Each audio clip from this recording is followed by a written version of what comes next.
Hello class.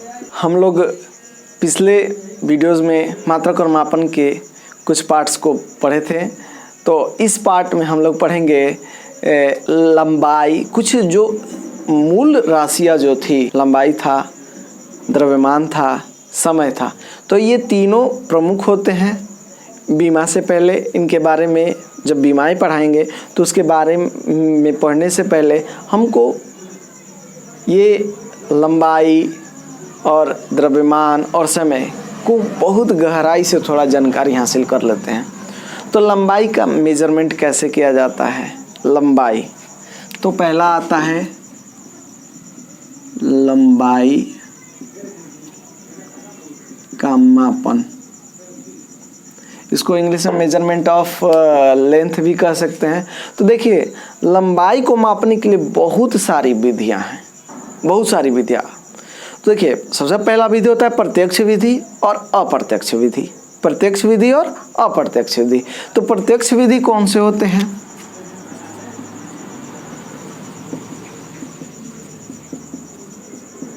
देखिए, प्रत्यक्ष विधि वह विधि है जिसको हम अपनी आंखों द्वारा मेजर करते हैं। तो प्रत्यक्ष विधियां भी कई प्रकार की होती है। देखिए, 3 प्रकार की होती हैं प्रत्यक्ष विधि। याद रखिएगा, प्रत्यक्ष मीन्स जो आंखों से के सामने आंखों देखा हो रहा है, और अप्रत्यक्ष मीन्स आंखों देखा ना हुए। तो पहला आ जाएगा, हम लोग मीटर पैमाने के द्वारा मापते हैं। मीटर पैमाने। तो देखिए, आप लोग मीटर जब पैमाना इतना बड़ा होता है, इतना बड़ा डंडा होता है, वो उस पे लिखा रहता है, छड़ टाइप होता है, तो उस मीटर से हम लोग कितना लंबाई को माप सकते हैं। मीटर पैमाना कहने का मतलब मीटर भी हो गया, सेंटीमीटर भी हो गया, जो भी हो। तो मीटर पैमाने में सेंटीमीटर भी बन रहते हैं। तो हम लोग उसका परिसर क्या होता है? तो 10 के पावर -3 मीटर से 10 के पावर 2 मीटर तक हम लोग मेजर कर सकते हैं। 10 के पावर -3 से 10 के पावर 2 मीटर तक का हम मेजर कर सकते हैं। इसके बाद वाले को, अब देखिए, 10 के पावर 2 मीटर के बाद हम लोग मेजर नहीं करते हैं मीटर से। दूसरा होता है हम लोग का वर्नियर। देखिए, दूसरा होता है वर्नियर कैपिलर्स। वर्नियर कैपिलर्स के द्वारा मापन किया जाता है। वर्नियर कैपिलर्स होता है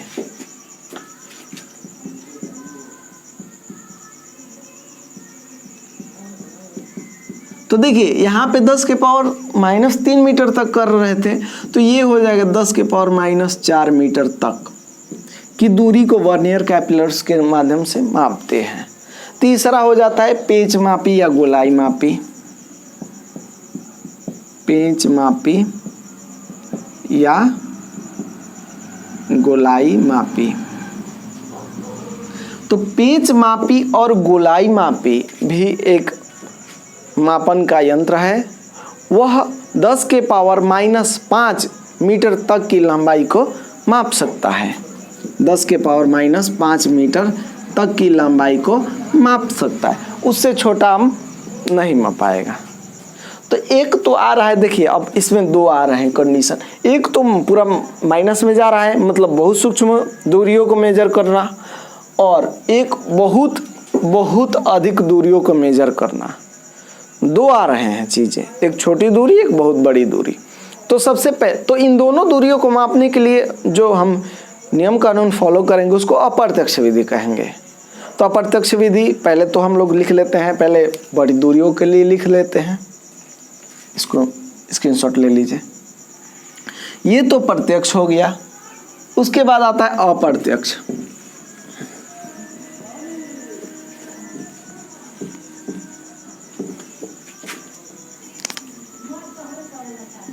अप्रत्यक्ष विधि जो हमारी आंखों से हो नहीं पाती है, या फिर ये कह सकते हैं कि जो प्रत्यक्ष दूरियों को छोड़कर जिन दूरियों का मापन किया जाता है, वे सभी दूरियां अप्रत्यक्ष विधियों द्वारा की जाती हैं। ठीक है, तो इसके लिए भी बहुत सारी विधियां हैं।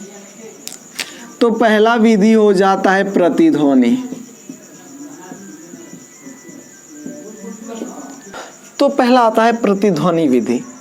तो प्रतिध्वनि विधि को इंग्लिश में कहते हैं इको मेथड।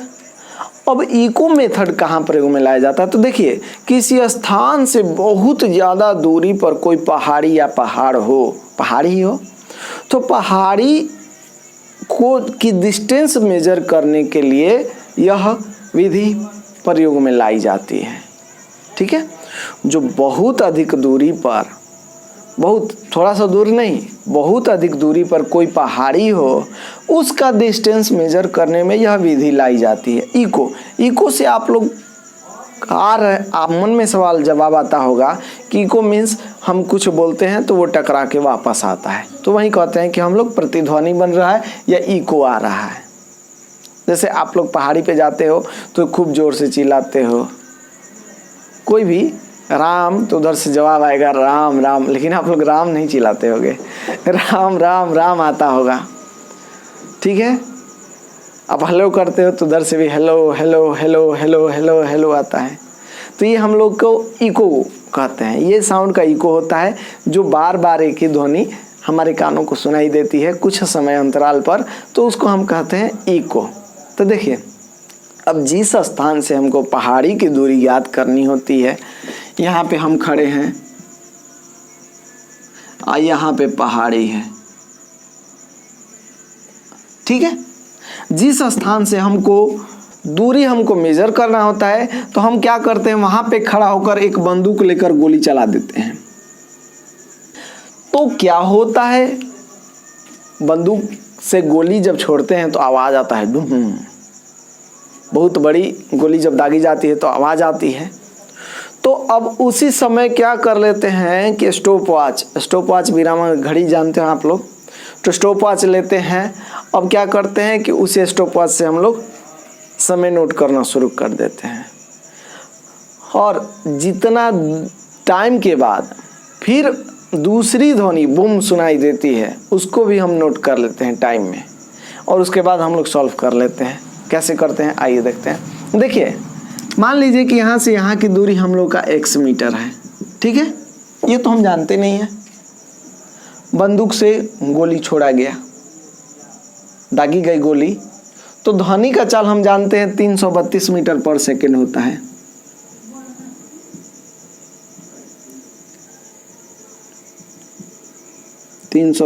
मीटर पर सेकेंड, ये तो सबको पता है कि 332 मीटर पर सेकेंड क्या होता है, गोली का मान, ध्वनि का मान होता है। तो ध्वनि एक बार हमको सुना गया, अब वो ट्रैवल किया, ट्रैवल करने के बाद यहाँ पे टकराया, टकरा के बाद फिर वापस आया, तो वापस आया तो हमको फिर सुनाई देगा, क्लियर है। तो देखिए, पहला तो सुनाई दिया, यहाँ पे पहले हम गोली दाग दिए तो यहाँ पे सुनाई दे दिया 1 सेकेंड, 0 सेकेंड सुनाई दे दिया, पूरा यहाँ तक गया ध्वनि, यहाँ से यहाँ तक गया, कितना दूरी गया, x दूरी गया, फिर उधर से लौट करके आया, कितना दूरी लौट के आया, तो x दूरी लौट के आया, मतलब 2x दूरी लौट करके आया। तो वहाँ पे हम टाइम नोट कर लेते हैं, क्या कर लेते हैं, समय जो है वो नोट कर लेते हैं। तो हम लोग अब हम लोग का तो क्लियर हो जाएगा, क्योंकि समय दिया और ये चाल दिया है, दूरी 2x है, क्योंकि x जाने में, उस ध्वनि को जाने में, फिर टकरा के जब वापस हमारे फिर कानों में आया, यहाँ से ध्वनि, यहाँ पे जब फायर किया गया तो यहाँ पे ध्वनि निकला, तो ध्वनि जाके टकराया, टकरा के फिर वापस आया, इको आया, मीन्स 2 बार वो अपना दूरी तय किया। तो हम लोग जानते हैं कि चाल बराबर होता है, दूरी बराबर होता है चाल गुणे समय, दूरी बराबर होता है चाल गुणे समय। तो दूरी अगर निकालना हो तो दूरी मेरा 2x हो जाएगा, चाल जो है वो अभी बता दिए 332 मीटर पर सेकेंड, और जो समय जो लगा, कितना सेकेंड का वक्त लगा, ठीक है, और यहाँ पे 2x है तो इसको डिवाइडेड बाई 2 कर देते हैं। यही मेरा हो जाता है क्या, फॉर्मूला हो जाता है। कितना सेकंड लगा हम लोग का, उससे हम निकाल लेते हैं कि दूरी कितनी है, क्योंकि दूरी तो मेरा ये 2x है, दूरी मेरा 2x है। अब 2x क्यों है, क्योंकि एक बार गया फिर एक बार आया तो 2x हो गया।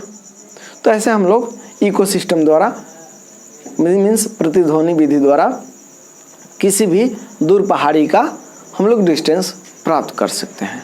ओके, तो इसको आप लोग चाहिए तो पॉज कर करके रोक रोक कर वीडियो आप लोग नोट्स बना लीजिएगा, लिखने से कोई फ़ायदा नहीं है ये। अब देखिए दूसरा विधि होता है लेज़र विधि, उसको लेसर, हिंदी में आप लोग बुक में देखिएगा तो लिखा रहेगा लेसर।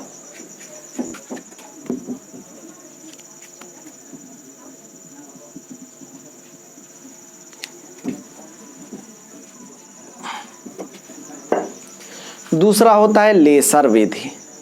तो देखिए लेसर विधि जो होता है वह पृथ्वी से चंद्रमा की दूरी ज्ञात करने के लिए प्रयोग में लाई जाती है। ठीक है, लेसर एक अति तीव्र एक वर्णीय एक दिशीय प्रकाश पुंज होता है। आप लोग कभी ये रेड वाला लेजर लाइट देखे हो ना, जो ऐसे मारता है पूरा कोई लड़का सब, तो वही एक बहुत ही तीव्र गति से चलने वाला एक दिशीय प्रकाश पुंज होता है। ठीक है, अति तीव्र होता है। यह विधि जो है वो, इसका सिद्धांत जो है वो प्रतिध्वनि विधि के सिद्धांत पर ही निर्भर है। इसमें भी क्या कर दिया जाता है कि जहाँ पे उसमें था कि ध्वनि यूज करते थे, इसमें क्या है कि प्रकाश का पुंज यूज करते हैं। अब पृथ्वी पर से चंद्रमा की दूरी हमको ज्ञात करती है। ठीक है, ये हो गया मेरा पृथ्वी, ये हो गया मेरा चंद्रमा। तो यहाँ पे खड़े होंगे हम, यहाँ पे ऐसे मुंह करके खड़े होंगे, खड़े हो जाएंगे, ऊपर लगा के ऐसे लाइट मारेंगे, लेजर लगाएंगे। ठीक है, लेजर हम यहाँ पे बीम छोड़े तो क्या होगा कि वो चंद्रमा से टकरा करके फिर परिवर्तित आएगा, पुनः पृथ्वी पर आएगा। ओके, तो जब पृथ्वी पर आता है तो हम क्या करते हैं कि वह कितनी देर में वापस आया, उसका समय अंतराल क्या है, वही सूत्र है। x इक्वल टू मीन्स दूरी इक्वल टू होता है जो प्रकाश गया, दूरी बराबर होता है चाल गुणे समय। ठीक है, तो ये दूरी है डिवाइडेड बाई 2 कर देंगे, क्योंकि दूरी मेरा 2x आना था, 2x आना था दूरी, एक बार जाने के लिए एक बार आने के लिए। अगर चाल को हम c मानते हैं, समय को t मानते हैं, दूरी को x मानते हैं, तो मेरा हो जाएगा x equal to C T divided by 2, क्योंकि ये दूरी एक बार जाने के लिए एक बार फिर उधर से आने में, तो कुल दूरी हो जाएगी 2x, अगर ये x है तो।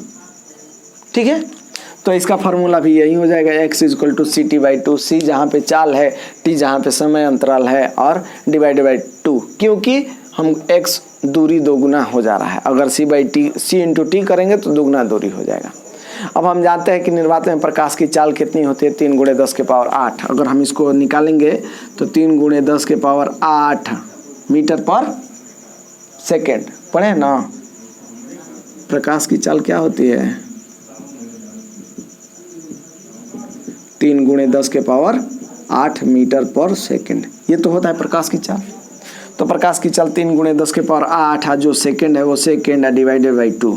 यही इसी फॉर्मूला को रख देंगे तो हम लोग लेज़र विधि से निकाल लेंगे, लेज़र विधि। ठीक है, तो लेज़र का फुल फॉर्म भी होता है, लेज़र का फुल फॉर्म आप लोग राइट कीजिएगा कमेंट बॉक्स में, अभी के अभी टाइप कीजिए।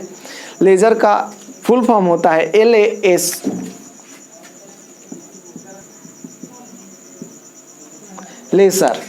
लेज़र जिसको LASER। तो लेज़र को हम कह सकते हैं light amplification by simulated emission of radiation.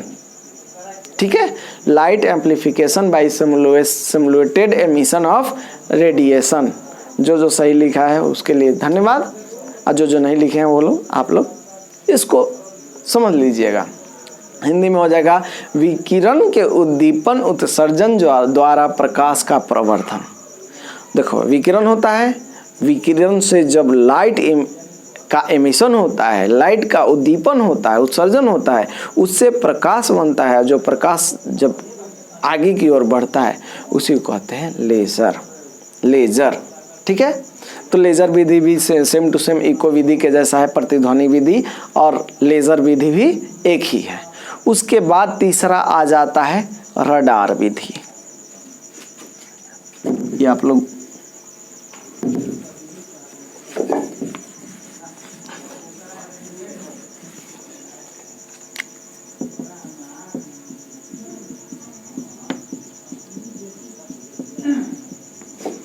Radar विधि, आप लोगों ने कभी सुना है कि रडार दुश्मन का वायुयान, पाकिस्तान का वायुयान जो है वो हम लोग का रडार पकड़ लिया, क्योंकि हम लोग का रडार तो सच में बहुत ही ज़्यादा एडवांस है, तो पकड़ ही लेगा। उन लोग क्या है, छोटा छोटा ऐसे उड़े। तो RADAR रडार कहते हैं। रडार, R फॉर रेडियो, ठीक है, रेडियो डिटेक्शन एंड रेंजिंग इसका संक्षिप्त रूप है, ठीक है। हिंदी में कह सकते हैं रेडियो संसूचन एवं सर्वेक्षण। क्या? रेडियो संसूचन एवं सर्वेक्षण। इंग्लिश में कहेंगे रेडियो डिटेक्शन एंड रेंजिंग। अब रडार विधि में क्या होता है कि रडार विधि में कोई वायुयान पृथ्वी के ऊपर उड़ता है, कोई भी वायुयान,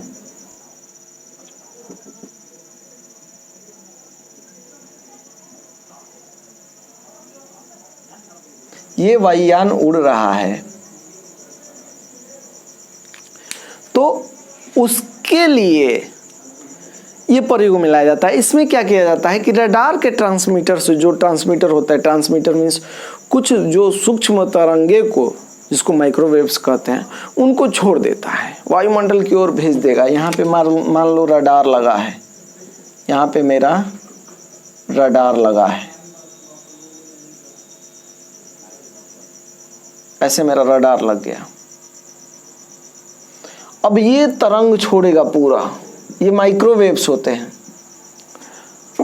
ठीक है, माइक्रोवेव्स। और ये तो सीधे चल जाएंगे, जहां तक जाना होगा वो जाते रहेंगे। लेकिन जो ही इसके आसपास कोई वायुयान आएगा तो उतना वायुयान का तरंग जो होता है वो परावर्तित हो जाएंगी, परावर्तित हो जाएंगी। और ये तो छोड़ने वाला है। ऐसा ही एक होता है रिसीवर, रिसीव करने वाला, कि जो उधर से माइक्रोवेव्स लौट के आएंगी उसको हम लोग पकड़ लेंगे, और पकड़ के पता कर लेंगे कि क्या चीज़ जा रहा है। तो अगर यहाँ से वायुयान जाता है तो उतना वेव्स जो होते हैं माइक्रोवेव्स, वो टकरा कर फिर वापस आ जाते हैं। ट्रांसमीटर से जो सूक्ष्म तरंगें छोड़ी गई उसको फिर जो परावर्तित होती हैं, परिवर्तन के बाद जो ये पकड़ लेता है, अभिग्राही होता है जिसका नाम, वो पकड़ लेता है, तो समय देखा जाता है कि कितने समय पे छोड़ा गया और उसके कितने समय के बाद, समय अंतराल के बाद यह पकड़ लिया, ठीक है।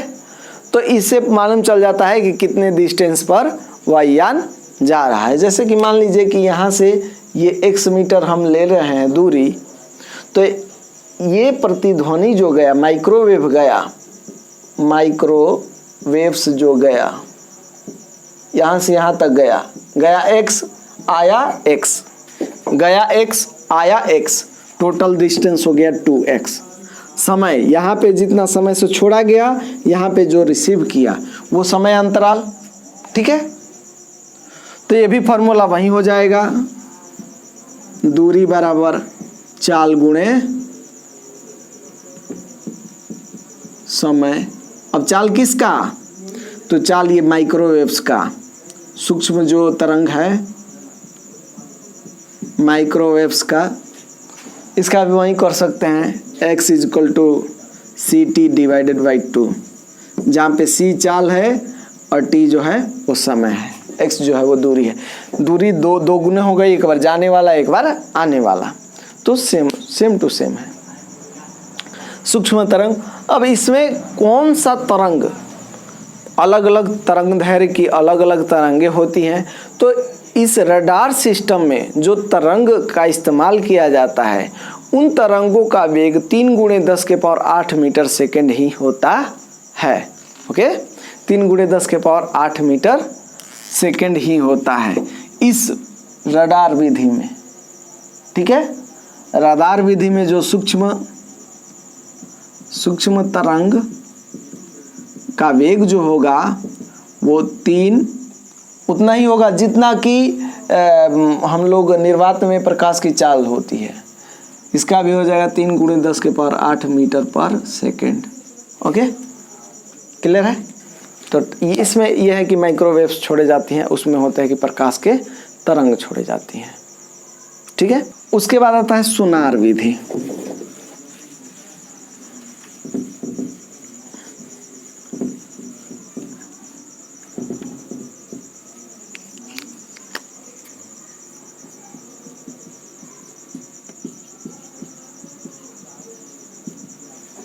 सोनार आप लोग सुने होंगे, सोनार टेक्नोलॉजी जो है वह भी प्रतिध्वनि के सिद्धांत पर ही चलता है। सोनार पनडुब्बी का पता लगाने के लिए, या फिर कोई पोत जो हो गया जिसको पानी का जहाज कहते हैं वो डूब जाता है उसका पता लगाने के लिए, या फिर पानी के अंदर जो बर्फ़ की चट्टानें होती हैं, या फिर कोई बहुत बड़े बड़े जानवर होते हैं उनका पता लगाने के लिए सोनार मेथड का यूज़ किया जाता है। यह भी प्रतिध्वनि के सिद्धांत पर ही आधारित है। इसमें क्या किया जाता है, पराश्रव्य तरंगे। पराश्रव्य तरंगे आप लोग पता ही है कि हम लोग 2 तरह की तरंगे बांटी गई थी, एक श्रव्य तरंगे, ठीक है, एक पराश्रव्य तरंगे। हाँ, तो पराश्रव्य तरंगे जो होती हैं, चमगादड़ जो निकालता है पराश्रव्य तरंगे, उन्हीं तरंगों का उपयोग किया जाता है। यह विधि जो होती है वह जल के अंदर गहराई में कोई जहाज हो, कोई पनडुब्बी हो, या कोई चट्टान हो, या कोई बर्फ़ हो, बर्फ़ का पूरा बड़ा टुकड़ा जिससे टाइटैनिक टकरा के डूब गया, अगर उस समय सोनार विधि होगा, सोनार मेथड रहता तो वो छोड़ता ऐसे, तो उसमें टकरा के वापस आता तो वो पता कर लेता कि इतना बड़ा चट्टान है, वो रास्ते से अलग हट जाता, चट्टान के रास्ते से अलग हो जाता। तो सोनार विधि भी उसी सिद्धांत में कार्य करता है जिस सिद्धांत पर प्रतिध्वनि कार्य कर रहा था, जिस सिद्धांत पर सूक्ष्म तरंगे काम कर रही थी। अब इसमें क्या होता है कि उसमें सूक्ष्म ध्वनि तरंगे था लेज़र विधि में, ठीक है, इको में ध्वनि छोड़ा गया, ध्वनि फिर आया, तो इसमें क्या किया जाता है कि पराश्रव्य तरंग जो होता है, ठीक है, उसको जिसको हम सुन नहीं सकते हैं, ध्वनि का रेंज क्या होता है आप लोग कमेंट कर दीजिएगा। जो श्रव्य ध्वनि होता है जिसको मानव कान सुन सकता है उसका रेंज क्या होता है कमेंट कर दीजिएगा। तो देखिए बाबू, जो सुन नहीं सकते हैं हम उस तरंग को पराश्रव्य तरंग कहते हैं। वो पराश्रव्य तरंग जो होती है उसको छोड़ा जाता है, छोड़ करके ऐसा ही एक ट्रांसमीटर होता है और एक रिसीवर होता है। उसको छोड़ने वाला होता है, एक रिसीव करने वाला होता है। आप लोग 10th क्लास में पढ़े हो, पहाड़ है, यहाँ पे हमारा जहाज जो है वो है, यहाँ से छोड़ा जाता है, एकदम छोड़ा गया,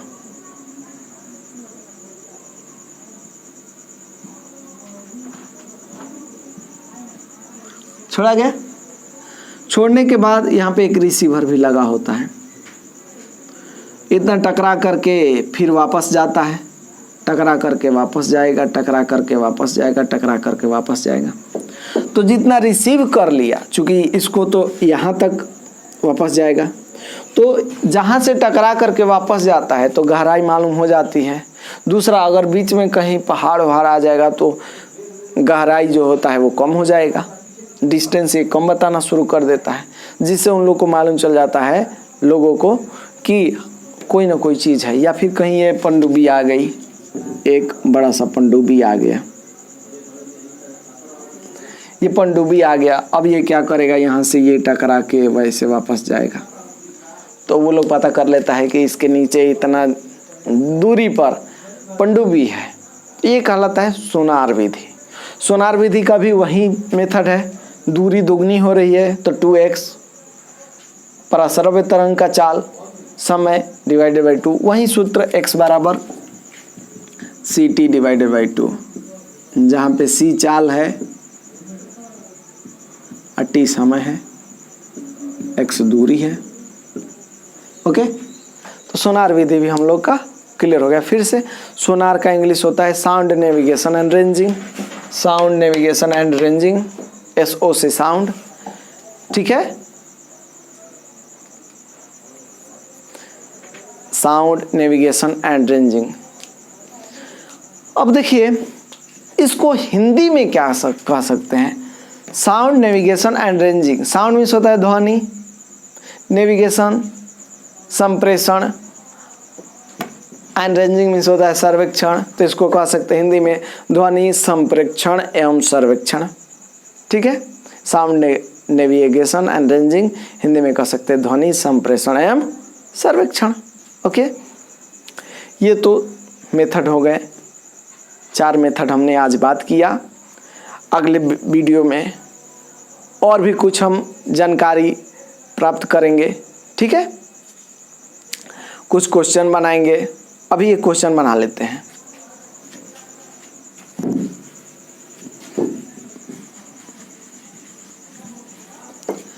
क्वेश्चन क्या कह रहा है कि एक व्यक्ति दूर स्थित पहाड़ी से अपनी ध्वनि का प्रतिध्वनि 1 सेकंड पश्चात सुनता है। देखिए एक व्यक्ति जो है वो पहाड़ी से अपनी ध्वनि की प्रतिध्वनि 1 सेकंड के पश्चात सुनता है। तो आपको पता करना है कि उस व्यक्ति और पहाड़ी के बीच की दूरी कितनी है। तो हमने पहले कर लिया कि माना कि व्यक्ति और पहाड़ी के बीच की दूरी कितना है, x मीटर। तब अब देखिए ध्वनि की चाल क्या होती है, ध्वनि की चाल 332 मीटर पर सेकेंड, ये तो आप जानते हो। अब देखो ध्वनि द्वारा चली गई कुल दूरी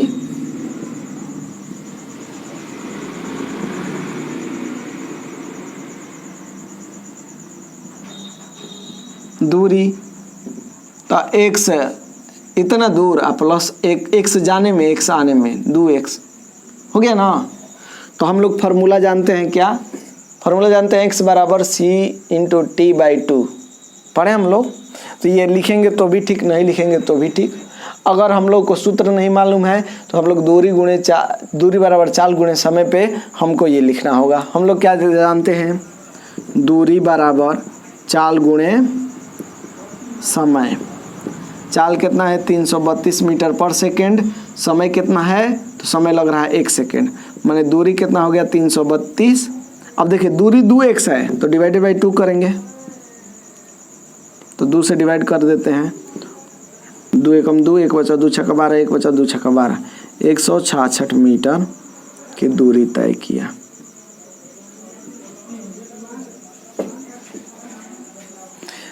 पहाड़ी से व्यक्ति के बीच की दूरी कितनी हो गई, 166 मीटर। तो मिलते हैं नेक्स्ट क्लास में, जिसमें हम लोग लंबाई के कुछ और विधियाँ, लंबाई को मापने के लिए कुछ और विधियाँ जो उपयोग में लाई जाती है उसके विषय में पढ़ेंगे, और उसके बाद द्रव्यमान पढ़ेंगे, उसके बाद समय पढ़ेंगे।